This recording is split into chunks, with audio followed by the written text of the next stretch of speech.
Bonjour à toutes et à tous, bienvenue à la médiathèque de la Maison méditerranéenne des sciences de l'homme d'Aix-en-Provence pour cette nouvelle séance de Livre et Mam. Je suis Myriam Cheikh, enseignante-chercheur à l'INALCO et au CESMA. Livre et Mam est un cycle d'entretiens organisé par l'IREMAM avec les auteurs d'ouvrages académiques récents sur les mondes arabes et musulmans. Cette séance est exceptionnellement organisée en collaboration avec le Centre d'études en sciences sociales sur les mondes africains, américains et asiatiques, le CESMA. Nous recevons aujourd'hui Peter Limbrick pour évoquer son livre Arab Modernism as World Cinema, The Films of Mohamed Smehi, qui est paru en 2020 chez University of California Press.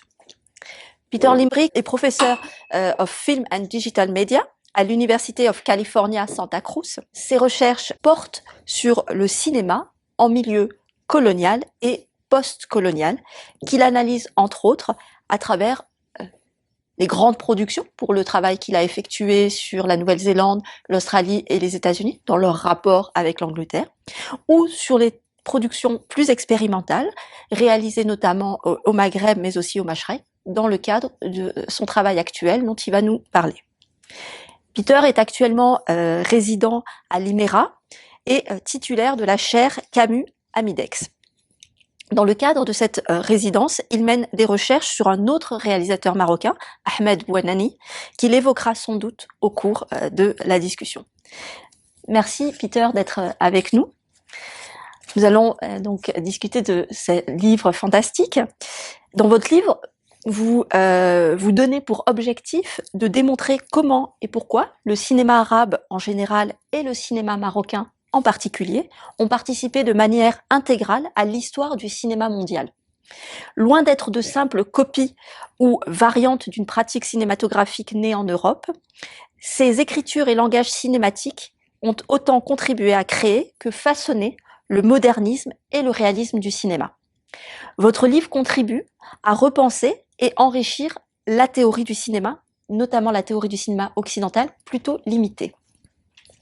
Votre démonstration et votre argumentation s'appuient principalement sur le réalisateur tangérois, Mohamed Smehi, dont vous faites dialoguer l'œuvre avec d'autres réalisateurs arabes, marocains, syriens, égyptiens, mais aussi des réalisateurs européens, italiens, français, indiens, des réalisateurs indiens, ou encore des réalisateurs latino-américains.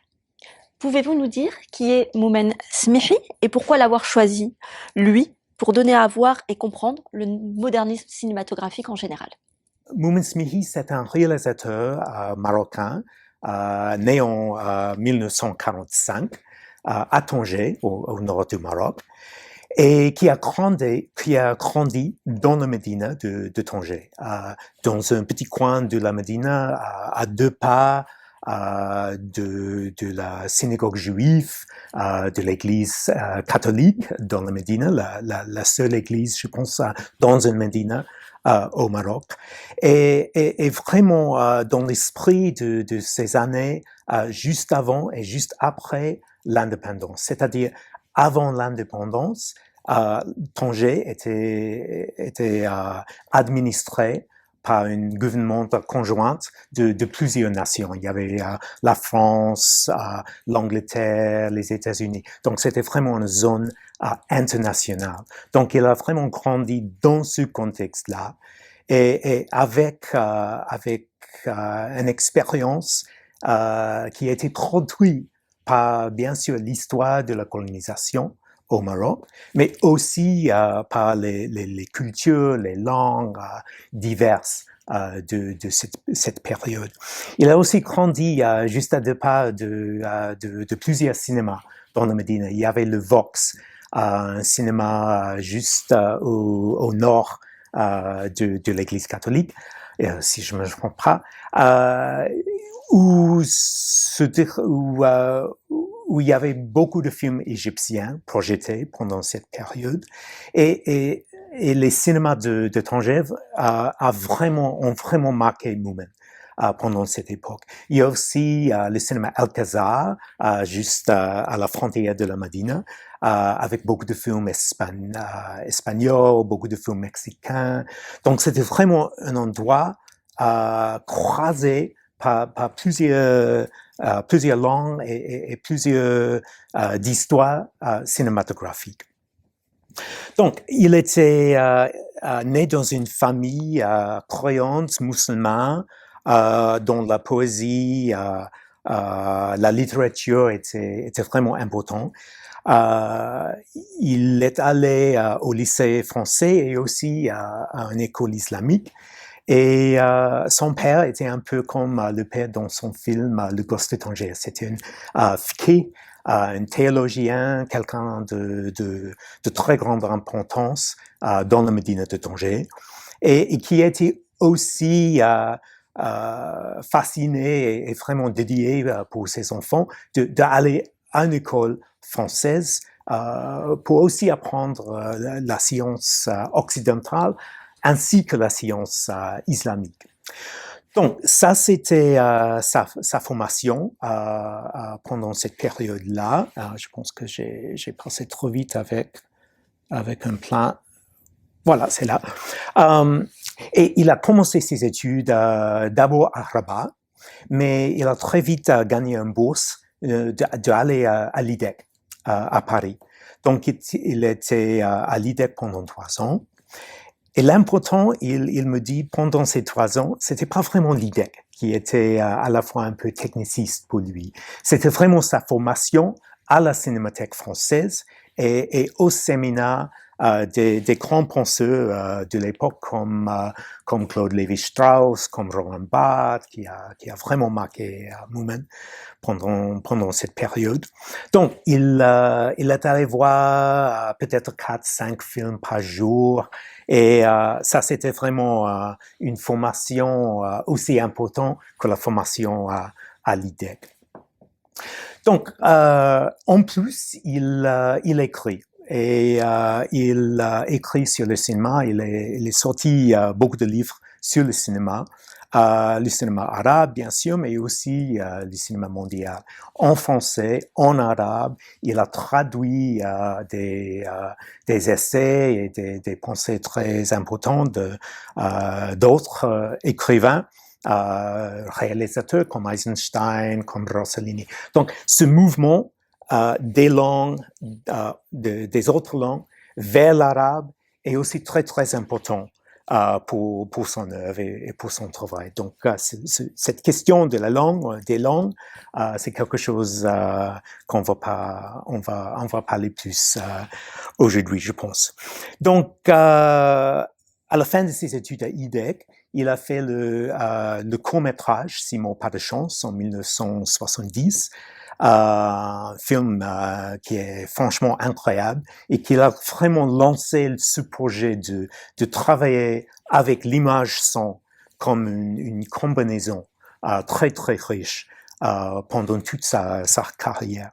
Et à l'insistance de ses producteurs et ses collègues à Paris, il est rentré au Maroc en 1975 pour travailler sur le film El Cherki. El Cherki ou Le silence violent. C'est un film qui est très représentatif du soi-disant nouveau cinéma arabe de cette époque au Maghreb. Et dans ce film, il expérimente beaucoup avec le récit, avec le langage cinématographique. C'est vraiment un essai de retravailler avec ces langues et pour échapper les discours et les histoires coloniales et de les remplacer avec des nouveautés, avec des langues un peu différentes et bien formées. Donc, ça c'était ces 2 films qui sont vraiment représentés à sa carrière pendant plusieurs temps. On parle beaucoup de ces 2 films aujourd'hui, mais il a continué pendant une cinquantaine. Donc, il a fait un film tous les 5 ou 6 ans. Et en passant vers des styles divers, mais toujours avec ce son de vraiment travailler avec la combinaison image-son et avec la richesse de la pensée arabe avec la richesse de la pensée occidentale aussi, et de vraiment essayer de mettre en contexte tous les discours qu'il a expériencés, qu'il a senti à Tanger pendant cette époque. Donc ça c'est un peu de sa biographie. Pour moi, c'était aussi une rencontre personnelle qui a lancé ce projet, parce qu'en 2007, on s'est rencontrés dans le cadre du festival de films arabes à San Francisco. Hein. On a projeté son film Le Gosse de Tanger. Et Moumen est venu et je l'ai invité à mon cours de cinéma à Santa Cruz. On a parlé beaucoup de la théorie et de l'histoire du cinéma.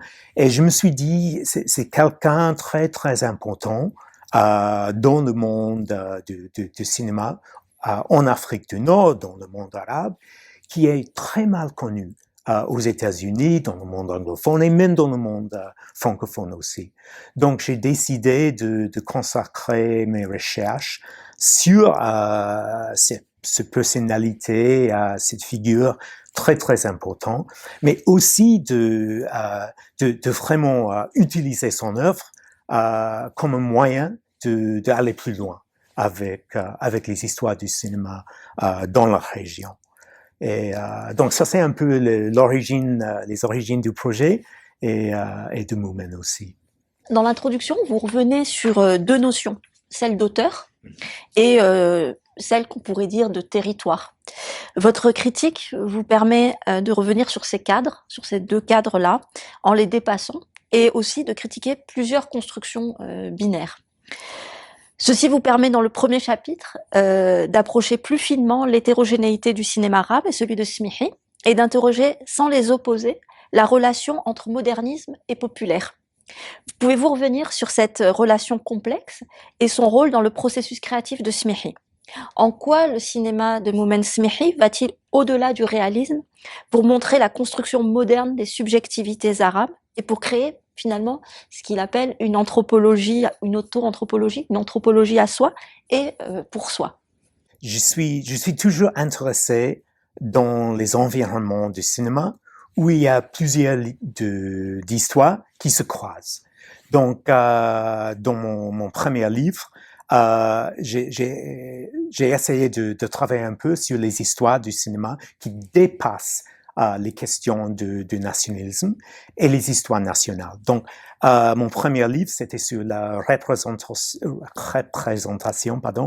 et aussi les moyens de production des colonies de peuplement néo-zélandaises, australiennes et américaines pendant les années 20 vers 50. Et les liens coloniaux entre ces trois pays avec le colonisation de peuplement et avec l'Empire britannique, toujours dans l'ombre, dans cette période du Hollywood.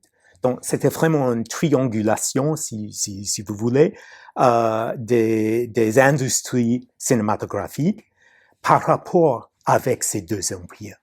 Donc, c'était vraiment mon intention de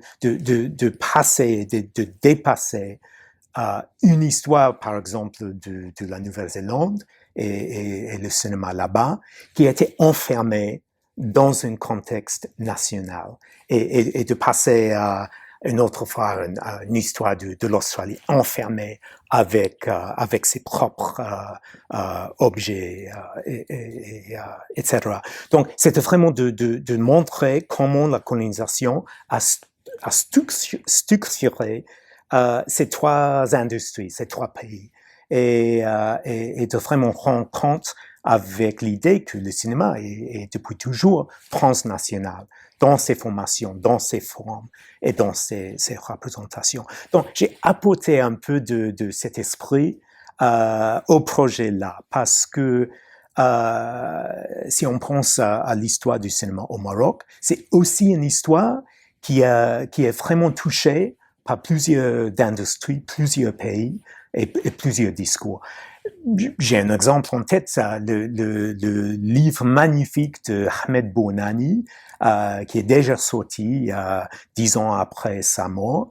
Dans ce livre, Bounani fait une partie de son livre sur l'histoire du cinéma au Maroc. Pas le cinéma marocain exactement, mais le cinéma au Maroc. Parce que pour parler du cinéma, d'un cinéma marocain, il faut parler de l'histoire du cinéma au Maroc avant l'indépendance, avec les actualités françaises, avec toutes les choses qui se déroulaient pendant la période du protectorat. Donc, c'est un autre exemple de la nécessité, je pense, de vraiment trouver un moyen de rendre compte avec toute l'histoire d'un pays, d'un cinéma. Donc, il y avait ce côté avec mon livre.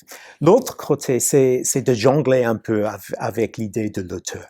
Parce que là aussi, on a un moyen très, très commun, très au courant, avec lequel on parle d'un cinéma. C'est bien sûr très important, si on parle bien en anglais ou même en français, du cinéma du monde arabe, parce qu'il y a plusieurs auteurs qui sont absolument oubliés. On parle beaucoup d'un Renoir, d'un Scorsese, d'un Agnès Varda, des personnalités bien connues à l'Occident, mais on ne parle pas beaucoup des plusieurs milliards de réalisateurs du monde arabe qui sont mal connus, inconnus. Donc, cette idée de l'auteur, c'est bien important parce qu'il faut vraiment récupérer les histoires du cinéma et des personnages très importants. En même temps, j'essaie avec ce livre d'utiliser l'idée d'un auteur, de faire une sorte de levier, de vraiment mieux comprendre le modernisme plus élargi dans le monde arabe. C'est-à-dire de ne pas rester seulement enfermé avec la géographie, avec un personnage très important, mais aussi de utiliser cette idée de l'auteur et le travail fait par un auteur comme Smihi pour mieux comprendre les autres cinémas, les autres films, les autres réalisateurs autour de lui. Donc, je joue un peu avec ces deux conseils, comme vous avez bien remarqué, avec l'histoire d'un territoire, d'un pays, et aussi avec l'idée de l'auteur. Et j'ai essayé d'aller plus loin, tout en utilisant les choses qu'on a appris avec ces approches. Donc, vous parlez aussi de cette relation très importante de la populaire et du modernisme. Et ça, c'est quelque chose qui m'intéresse beaucoup pendant la période quand Moumen a commencé ses films. Parce que dans les années 60 et 70, après l'indépendance au Maroc, on peut voir vraiment un intérêt de travailler avec les traditions populaires oubliées, refoulées par la colonisation. Donc, on voit dans le contexte des magazines, des revues culturelles autour du cinéma, l'idée de récupérer ces histoires, de travailler avec une histoire oubliée. Par exemple, avec la revue Integral, qui était très important pendant les années 70, vous pouvez voir ici dans cette image que je montre, surtout pour le public sur le podcast, j'essaie de décrire un peu les images. Donc, on a ici une très belle couverture d'Integral et aussi une page où on voit en haut une assiette un peu kitsch, fait pendant le protectorat, avec une image très belle de la Médina, avec un peu d'arabe autour de l'image, mais aussi un pain, un khubz marocain, avec tamponné dedans des styles, des formes populaires. Et dans cet article, l'auteur essaie de faire la comparaison avec le kitsch colonial mais avec en même temps les traditions populaires refoulées pendant cette période qui méritent la découverte, qui méritent d'être pensées dans le même contexte d'un art mondial. Donc, on voit avec la couverture le style moderniste parce qu'à la fois, les artistes, écrivains, réalisateurs étaient à la fois formés, je pense, c'est mon avis, à la fois formés par le côté de tradition et ce travail avec les fonds populaires, et à la fois les mouvements internationaux. C'est-à-dire, ils ont contribué à l'art mondial, au modernisme international, pas dans une relation de dette, une relation de mimicrie, mais en formant partie de ces expériments qui se déroulaient d'autre part aussi, comme vous avez signalé au début, dans les cinémas de l'Inde et de l'Afrique du Sud, dans d'autres pays, mais aussi au niveau de l'art. Donc, on peut suivre les interventions culturelles de cette période. Notre image d'intégrale, une peinture par Hamid Alaoui. On a un article que Moomin a sorti en 1974 sur Ibn al-Haytham ou al-Hazan. Et avec cette histoire, l'origine d'une science de l'optique. Parfois, on pense au cinéma, on pense à la Renaissance européenne. Mais Moomin a trouvé avec ce personnage-là la base d'une science islamique de l'optique, bien avant la Renaissance européenne. Ça, c'est important aussi que les peintures et les miniatures de Bagdad, là, islamiques de notre époque. Donc, il y a aussi le journal, la revue Souffle, qui a beaucoup parlé et travaillé avec les questions de la colonisation et comment échapper la relation coloniale pour créer une culture indépendante marocaine après l'indépendance. Mais c'était aussi à la fois international et bien très localisé. Donc, c'est cet aspect de parler à la fois d'un endroit très particulier, très bien ancré dans un pays et sa culture, mais à la fois d'être dans le courant, dans le flux des idées partout. Donc, on le voit aussi avec cet exemple de la revue Cinématoire.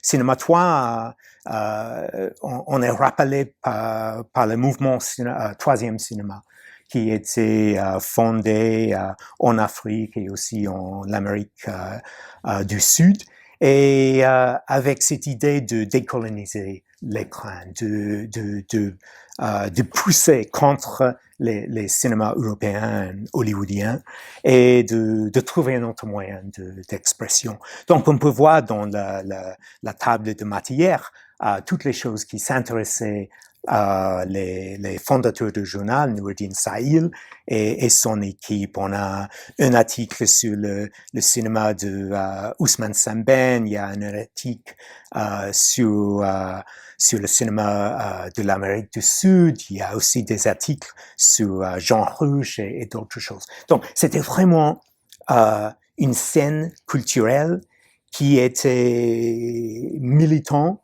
au niveau de la culture et aussi profondément liée au mouvement international aussi. Donc, j'essaie de rendre compte de toutes ces choses dans le livre en parlant du cinéma de Smihi, parce que lui aussi, il était formé pendant cette période et ses premiers films se partagent cet esprit d'expérimentation et de mobilisation. Restons sur cette idée d'expérimentation. Les films de Smihi sont des films qui sont pensés comme des espaces de recherche et développement. On le voit même dans les génériques, hein, c'est quelque chose qui apparaît dès la première image. Donc ce sont de véritables laboratoires où le réalisateur, qui a plusieurs fonctions, expérimente des manières de dire, de montrer, d'entendre et d'écouter. Et vous revenez beaucoup hein, dans vos chapitres 1 et 2 là-dessus, sur l'image et le son.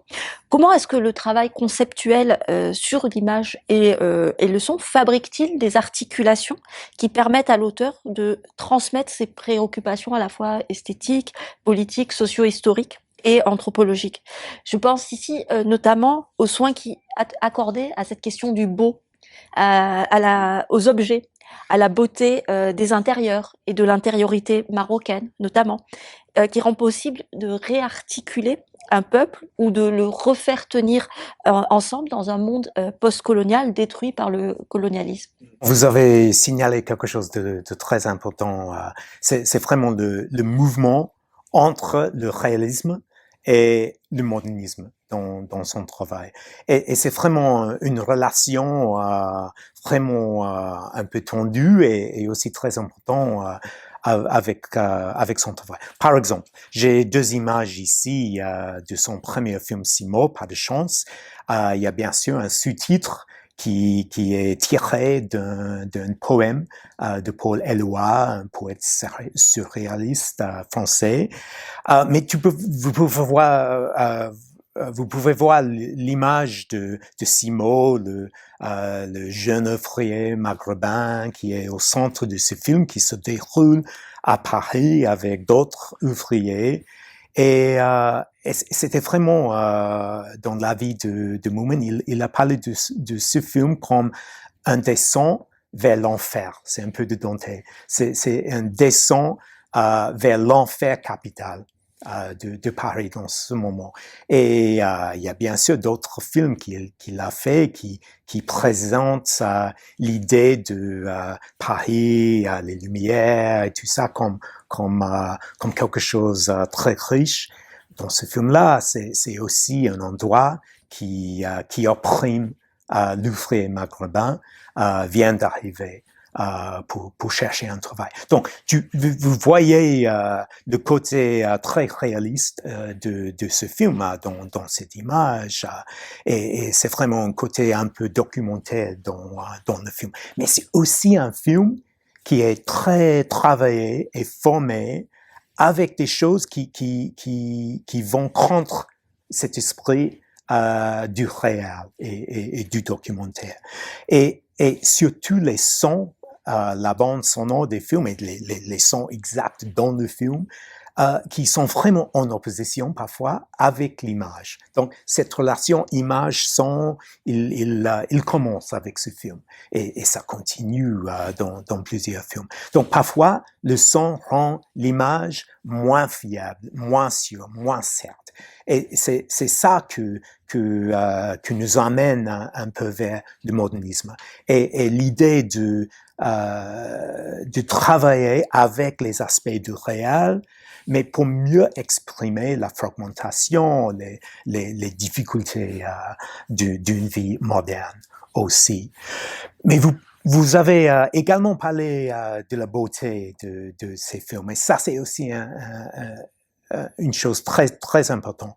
Avec cette idée de ciné-écriture que j'emprunte de Agnes Varda et bien sûr d'autres cinéastes, il travaille avec cette forme de ciné-écriture de vraiment croiser les frontières entre le réalisme et le modernisme. Et bien sûr, dans l'histoire de la théorie cinématographique, il y avait deux pôles à une certaine époque, le réalisme et le modernisme. Ils étaient vraiment opposés. Donc, c'est des gens comme Smihi qui les mettent en contact et en opposition pour mieux faire quelque chose d'autre. Et c'est avec ces films, c'est vraiment un essai, je pense, de jouer avec les signes d'une culture. On voit ici sa formation avec Lévi-Strauss, avec le mouvement structuralisme des années 60, 70, et d'essayer de montrer des signes à déchiffrer dans ces films et de les monter en opposition. Donc c'est vraiment cette expérimentation aussi fait dans le mouvement dont j'ai parlé tout à l'heure du troisième cinéma. Et ce qui est intéressant pour moi dans cette relation, c'est aussi la tension d'aller plus loin des images un peu granuleuses, un peu rugueuses, les images qu'on associe avec un réalisme. Donc, avec son film 44, c'était un film de 1981, c'était vraiment un essai de montrer le beau et la beauté de la culture marocaine et aussi de revaloriser cette culture et ces images. Il y a deux points de référence, ou deux ou même trois points de référence que je trouve très importants ici. C'est et ça c'est le discours de Moomin lui-même. Il a parlé beaucoup de l'idée pendant cette époque de Black is Beautiful, tiré des Black Panthers, et l'idée de récupérer l'image d'un peuple, d'une race, de la destruction d'une société raciste et colonialiste. Et donc, il parle de ce film comme un essai de faire un Black is Beautiful avec la culture marocaine et ses signes. Par exemple, avec les alliges, avec les costumes, avec les pratiques populaires, avec la lumière, avec les villes, et de les rendre d'une manière très très précise et avec beaucoup de beauté. Je parle aussi avec l'idée de mon ami et ma collègue Rosalind Gold qui a écrit un livre sur exactement ce clivage-là entre le réalisme conçu comme quelque chose très rigide et masculin et la dénigration de la beauté dans l'image cinématographique. C'est-à-dire que parfois, si on trouve des images très très belles ou pretty, c'est le titre de son travail, c'est aussi des images qui sont dénigrées. Donc, Moomin, il essaie aussi de revaloriser ces images. Et c'est aussi une idée qui était très importante pour un réalisateur comme San Inez, qui a parlé beaucoup de la nécessité pendant les années 70 de trouver ces images d'une culture et de les mettre en opposition au discours colonial. Donc, ça c'est aussi important pendant.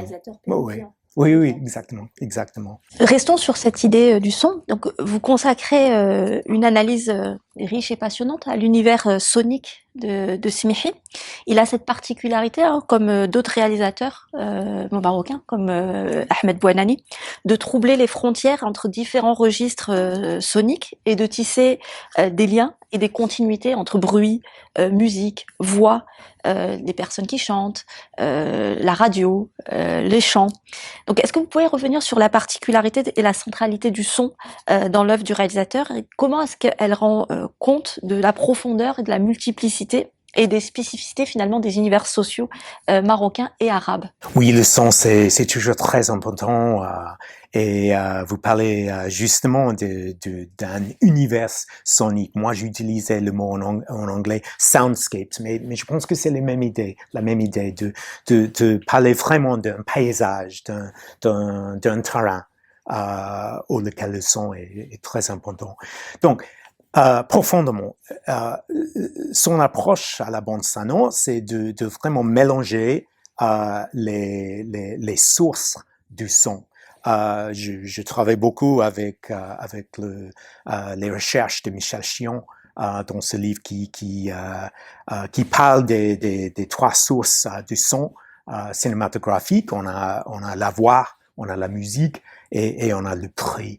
Et et parfois, si on voit un film hollywoodien très classique, les trois sources du son sont bien clairement marquées, définies, bien séparées pour la plupart du temps.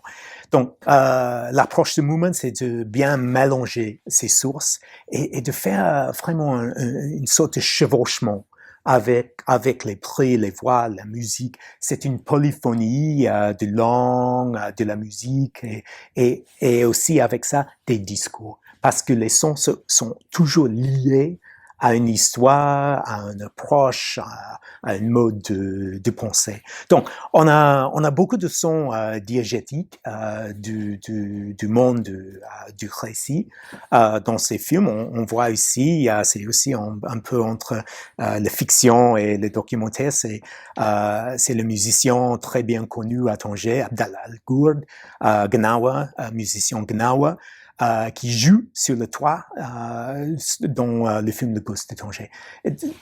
La scène dure la longueur de son chanson. On est là, on regarde, on écoute, et c'est très important. Mais aussi dans les films, radio et voix se deviennent de plus en plus importants comme indices des flux transnationaux et d'une intertextualité qui est très important. Par exemple, on a beaucoup de radio dans la mise en scène de ces films à Tanger. Je parle surtout de la trilogie de Le Ghost de Tanger, les cris de jeunes filles des hirondelles et le troisième film Tanjawi.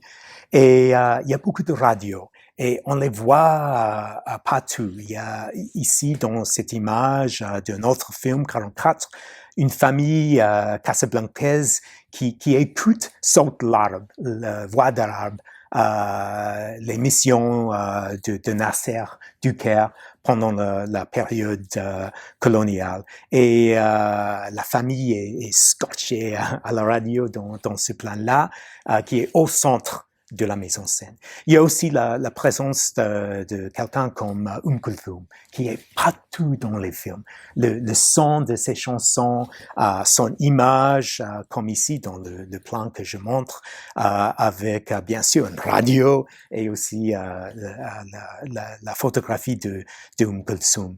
Donc, on a toujours ces traces d'un autre monde, d'un monde plus élargi que le Maroc et que le Tanger. Et c'est vraiment comme ce monde est construit par la bande sonore de ces films. Ça, c'est une idée que je trouve très intéressante. J'ai même un petit clip du son aussi. Les clips avec les images ne marchent très bien avec Zoom, mais j'ai préparé 2 clips du son. Donc, si vous me permettez. Il y a ici un clip sonore de son film Le Ghost de Tanger. Voilà, c'est là.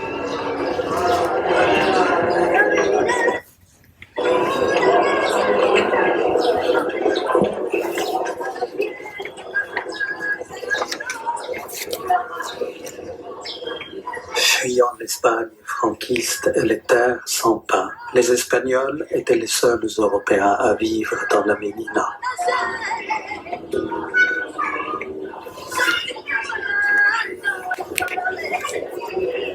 Flux et reflux de l'histoire, après que les Arabes aient fécondé l'Espagne et l'Europe des siècles durant, c'était au tour des Espagnols de déverser dans les rues et les ruelles musulmanes les bouquets fruités de leur vin et le fumet de leur jambon.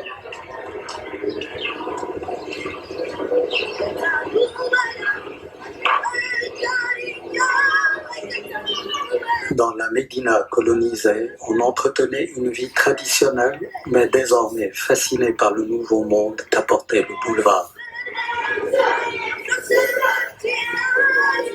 Ceci est l'histoire d'une famille de la Médina de Tanger dans les années 50.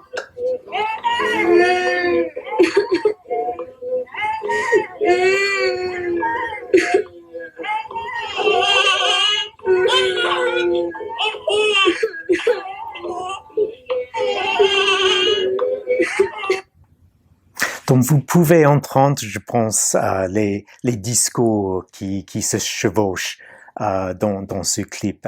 Et avec les images que je présente ici, il y a 3 langues dans le plan. On voit un peu les 3 plans qui sont une partie de cette séquence et on a l'idée de plusieurs choses qui se chevauchent et qui ont mis en même temps dans cette bande sonore, les chansons, le mouton, il y a un bébé qui crie, il y a le voix off, mais aussi tous les sons qui sont dans le monde du récit lui-même.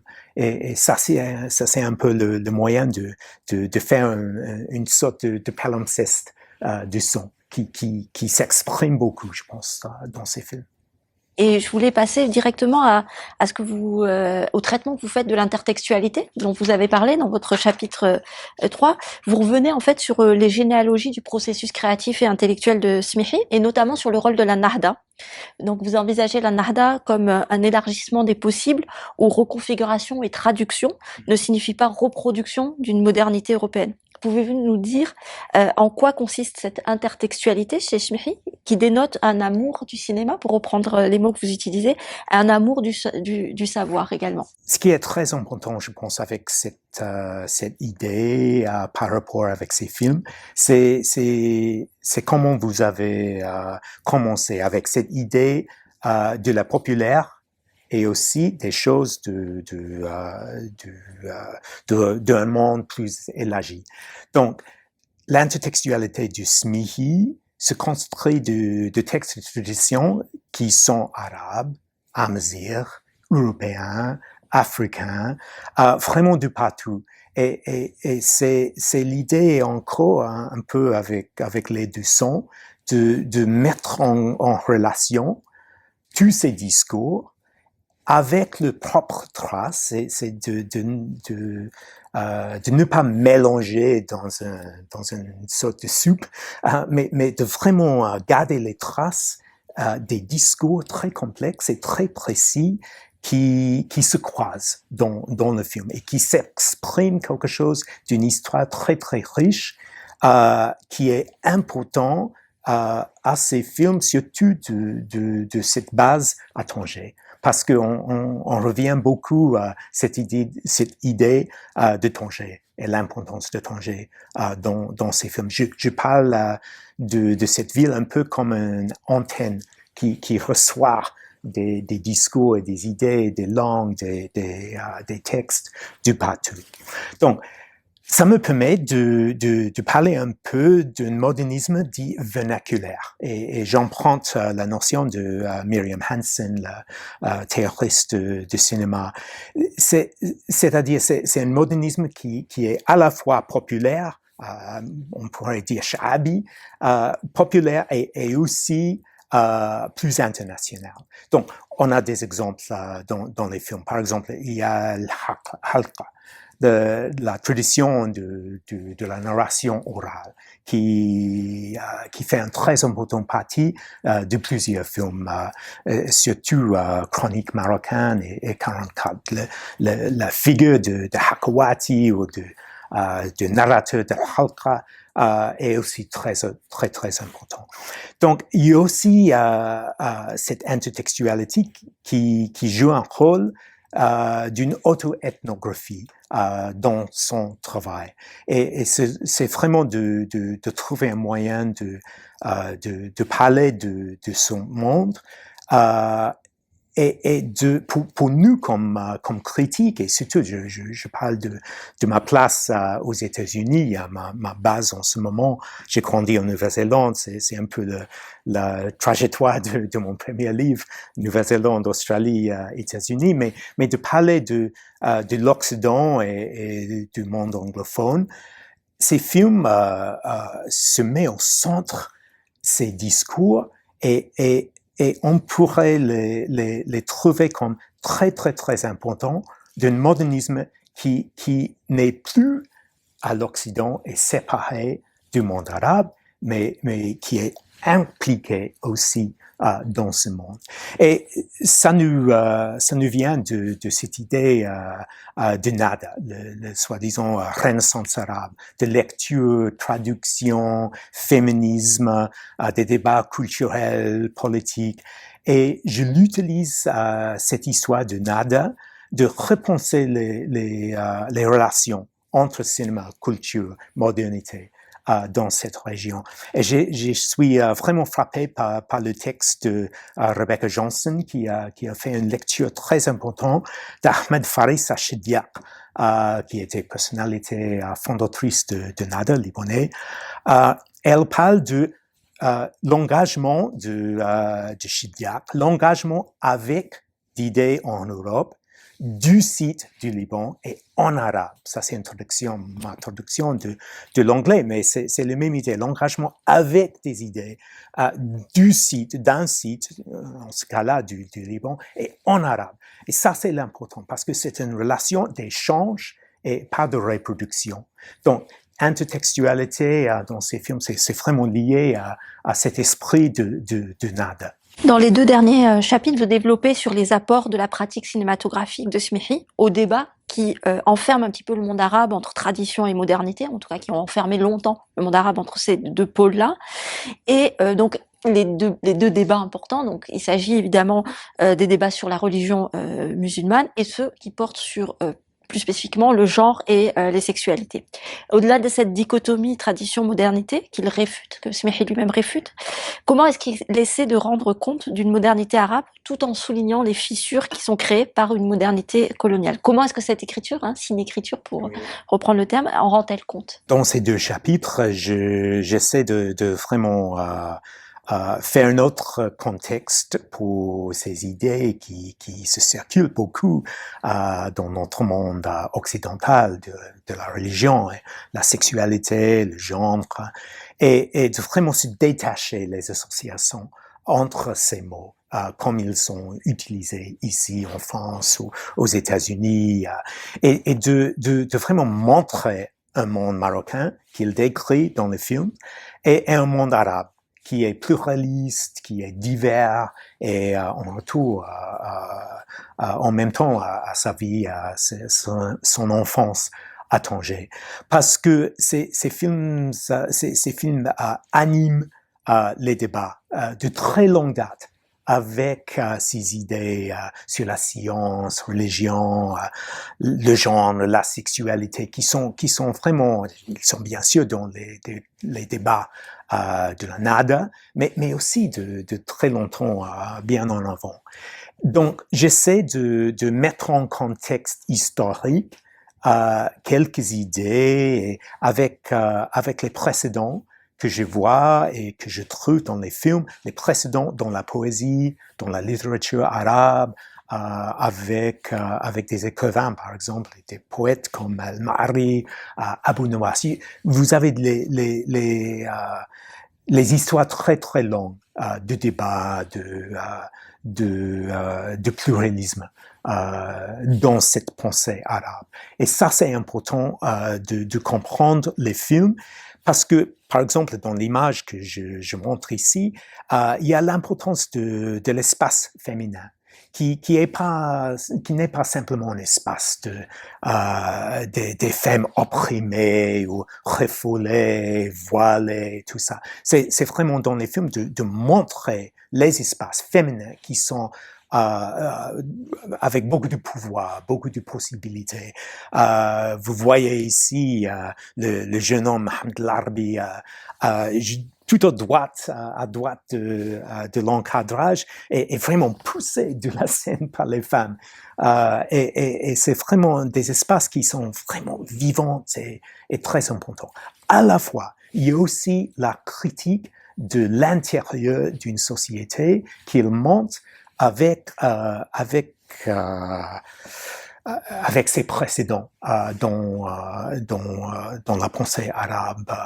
Et pour ça, j'utilise beaucoup dans ces 2 chapitres l'œuvre très importante de Fatima Mernissi du Maroc et aussi mon collègue en ce moment, Ali Mar Aziz Lazmeh, qui ont vraiment exposé ces liens et ces histoires très riches, très importantes, du débat, de contestation et d'une pensée autre. Et ça, c'est très important, je pense, dans ces 2 chapitres. Je voudrais peut-être revenir un peu plus sur votre travail de manière un peu plus générale et essayer de dézoomer de Moumen Smihi. Je sais que vous avez mis sur pied plusieurs programmes de films de Moumen Smihi, mais d'autres réalisateurs dans le cadre de festivals et autres. Et vous pouvez nous dire pourquoi et comment est-ce que vous avez mené ce volet de votre travail de recherche? Un des problèmes, je pense, pour un cinéphile, pour quelqu'un qui s'intéresse au cinéma ici en France ou même aux États-Unis ou d'ailleurs, c'est de vraiment voir l'histoire du cinéma arabe. C'est bien possible maintenant de voir quelques films qui sortent dans les cinémas, mais de vraiment trouver l'histoire du cinéma, c'est très difficile de voir ces films. C'est même difficile dans le pays d'origine. Donc, Chergui n'était pas programmé au Maroc jusque, je sais pas, probablement 2000 ou même 3 décennies après sa sortie dans les salles. C'est pareil pour beaucoup de cinéastes du Maroc de la même génération. Et encore une fois, Mohamed Bouanani parle beaucoup de ce problème dans son livre sur le cinéma au Maroc. Donc, il y a la manque d'accès à cette histoire. Donc, pour cette raison, en commençant avec mes recherches, je me suis dit, c'est très important de montrer les films. De montrer le film dans les salles aux États-Unis, en mon cas.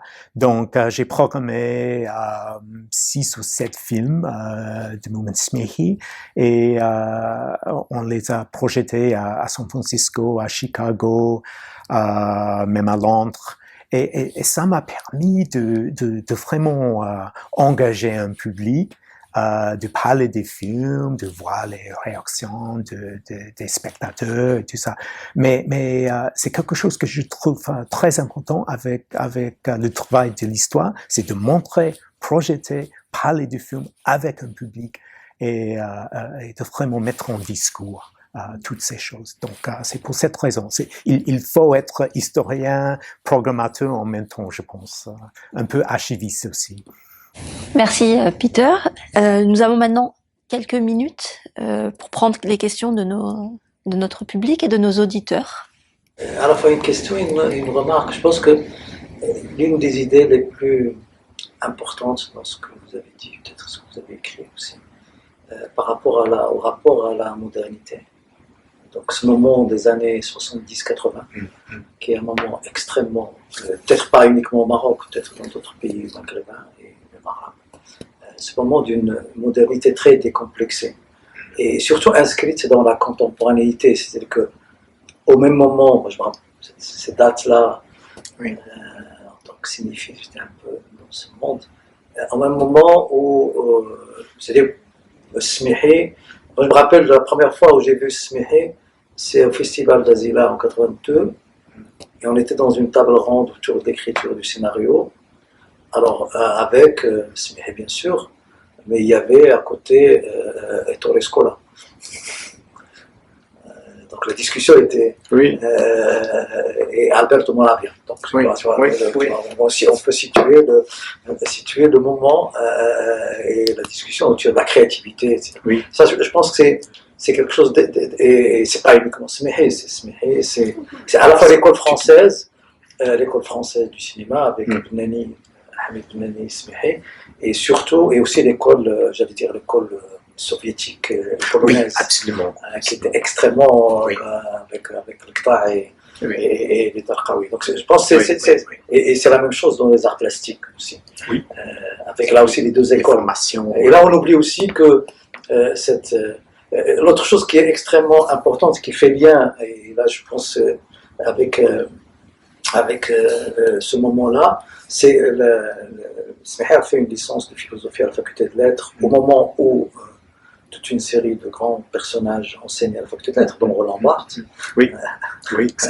Et avec une génération qui, elle, c'est la génération de Saïl, c'est la même proportion de Tarab Jiloun, de Abdul Filali, qui ont une compréhension de la modernité extrêmement intéressante.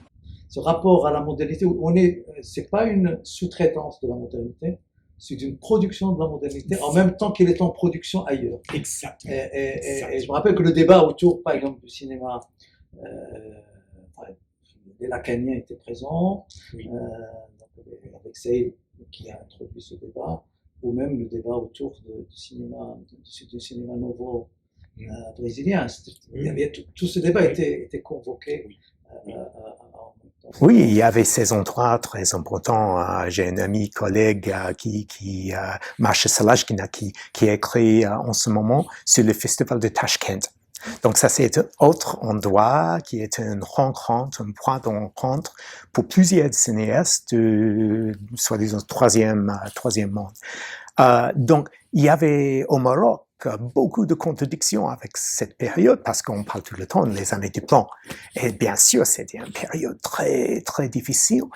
Mais en même temps, ce qu'il a produit est vraiment incroyable avec ces échanges. Et c'est vraiment cet esprit d'un échange. Les échanges ne doivent pas être complètement égaux. Mais j'essaie de vraiment échapper cette idée que c'était toujours une modernité occidentale imposée sur un monde passif et très, parce que c'est vraiment la richesse d'un échange.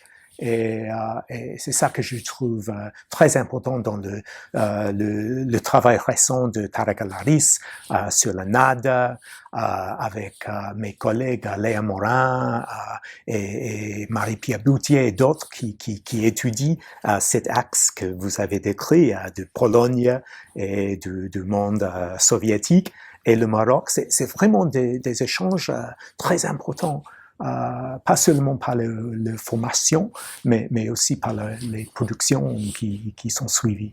Il y a un autre aspect sur Moumen Smehi, ce que vous avez vu par rapport à sa lecture du patrimoine, qui est très... C'est pas uniquement une lecture empruntée, c'est une lecture qui vient du fond, parce qu'il a été éduqué traditionnellement lui-même, et surtout les rapports avec la figure d'Abdullah Gnoun. À Tanger, parce que je pense qu'ils avaient un lien familial qui est une des figures justement d'une tradition, là aussi d'une tradition, mais qui, c'est pas paradoxal ce que je dis, mais une tradition très moderne, c'est une lecture de la tradition. Gnou, c'est un autodidacte qui était justement en discussion avec l'Orient, avec les grands de la Nahda, mais avec une sorte d'interprétation de la Nahda qui est une interprétation autochtone. Tu sais, quand il fait son livre sur l'excellence marocaine, donc qui est un livre de réponse aux orientaux, sur dire ici aussi on produit un rapport à l'arabité, à l'arabe, à la langue arabe, à la littérature, à la poésie, qui est très particulier, très occidental au sens géographique. Et Smehi il y a une relation, comme d'ailleurs d'autres, comme les Aqlaï, comme le Barada aussi, une relation à cette figure qui est une figure très locale, mais en même temps très universelle, parce que l'humanité est universelle. Si ça peut me laisser d'ajouter quelque chose de très important sur le côté cinéma, c'est aussi parfois il y a une question comme pourquoi vous parlez beaucoup du modernisme avec ce cinéma, pourquoi pas simplement cinéma marocain ou cinéma algérien ou quelque chose d'autre. C'est vraiment pour moi, c'est vraiment l'idée que il faut avoir et suivre ces débats d'un contexte où on évite de sillonner des choses ici et là. Donc on parle de la modernité et du modernisme ici, et on parle des cinémas nationaux, de l'Algérie, Maroc, Palestine, tout ça. Mais il y a un livre très important sur Satyajit Ray qui fait l'argument que de mettre Satyajit Ray que dans le contexte indien, c'est de réinscrire la séparation entre l'idée d'un modernisme international qui se déroule en Europe et les autres. Et c'est vraiment ce sens que je veux vous décrivez très bien de tous ces échanges dans un espace comme Tanger. Et c'est pour cette raison qu'il faut, je pense, parler de ce cinéma-là, de Smihi, de Bouanani, de toutes ces figures, en même temps que les cinéastes européens de l'Amérique et tout ça, parce que ça, c'est l'espace de la critique plus honnête et vraiment plus efficace, je pense, en ce moment. C'est vrai que c'est un moment aussi où l'échange dans les années 80, par exemple, une littérature comme la littérature des cahiers de cinéma, était extrêmement présente, mais pas présente au niveau des cinéastes, présente au niveau d'un champ intellectuel très... Là aussi, chaque année, sous la houlette de certains gens, c'est inscrit aussi dans l'international. Vous recevez, c'était des choses animées par Serge Danet, par exemple, par Canet, donc, qui animait des ateliers de critique cinématographique qui étaient très avancés à l'époque, ou même par la découverte du cinéma allemand, du néoréalisme italien, qui était très très discuté, et sans que ça soit quelque chose d'extérieur à la scène. C'était quelque chose qui est dedans.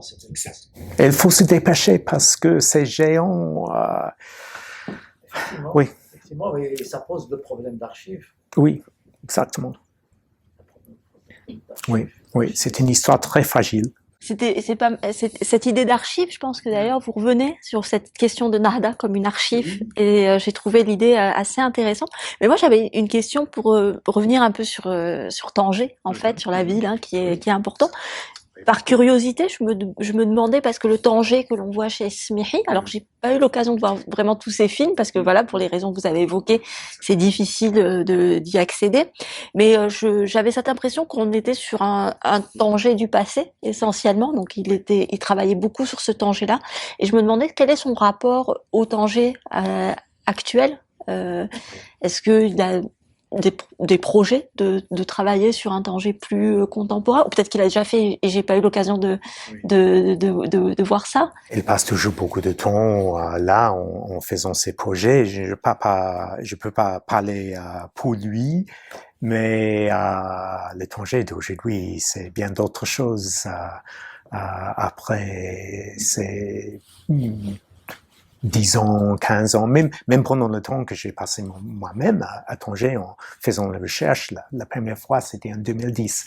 Ma première visite, il a beaucoup changé depuis 2010 avec le port et bien d'autres choses. Donc, je pense que je parle justement quand je dis que pour Smihi, comme pour d'autres réalisateurs, écrivains, il y a quelque chose de très important de parler en ce moment du passé, parce que on n'a pas terminé avec le passé, on n'a pas terminé avec le Tanger des années 50, 60. Bien sûr, il faut parler du présent et de parler comme vous avez travaillé vous-même sur les particularités de Tanger au présent. Et pour ça, je cite le film extraordinaire de Leila Kilani sur la planche, qui est vraiment un chef-d'œuvre. Mais je pense que j'ai raison quand je parle pour moi-même, c'est parler du passé. Donc, par exemple, ces projets en ce moment concernent Ibn Rushd, Ibn Battuta. C'est vraiment de parler d'une passé arabe bien méconnu et oublié ou même refoulé. Donc, ça c'est aussi un travail du présent, mais en parlant du passé. Donc, je pourrais dire ça. Pour le reste, je passe le discours à moi-même. Par rapport à ce que vous dites, ça me rappelle ce passage très très important, tout le travail qu'il a refait pour faire revivre Ibn Tufayl et son livre, donc sur lequel il se base en fait, dans le gosse de Tanger. Ouais, c'est vrai qu'il y a une espèce de traduction aussi à l'intérieur même de ces grands classiques, mais ignorés, méconnus, peu connus ou mal connus. Merci encore, Peter, pour cette séance. Donc cet épisode de Livre et Mam est désormais terminé. Je vous rappelle donc le titre du livre de Peter Limbrick, Arab Modernism as World Cinema, The Films of Moumen Smihi, qui est paru en 2020 chez University of California Press. Et vous pourrez revoir ce webinaire sur la chaîne YouTube de Lire et Mam et le réécouter en podcast sur Encore, Spotify, Apple Podcast et bientôt d'autres plateformes. Et j'espère beaucoup pour des traductions à venir parce qu'on a parlé beaucoup des langues. C'est très important pour moi de sortir le livre en arabe et aussi en français. Donc, soyez en contact pour les nouvelles. Je crois les doigts. Alors, on attend avec impatience la version arabe de Arab Modernism. La prochaine séance de Livre et Mam aura lieu le mardi 3 mai à 14h et l'invité sera Reza Zia Ebrahimi de King's College London qui présentera son livre Antisémitisme et islamophobie, une histoire croisée, paru aux éditions Amsterdam en 2021. L'entretien sera animé par Thomas Pierret et Vincent Gesser. Merci encore Peter Limbrick de nous avoir accordé cet entretien et merci à nos auditeurs auxquels nous donnons donc rendez-vous mardi prochain.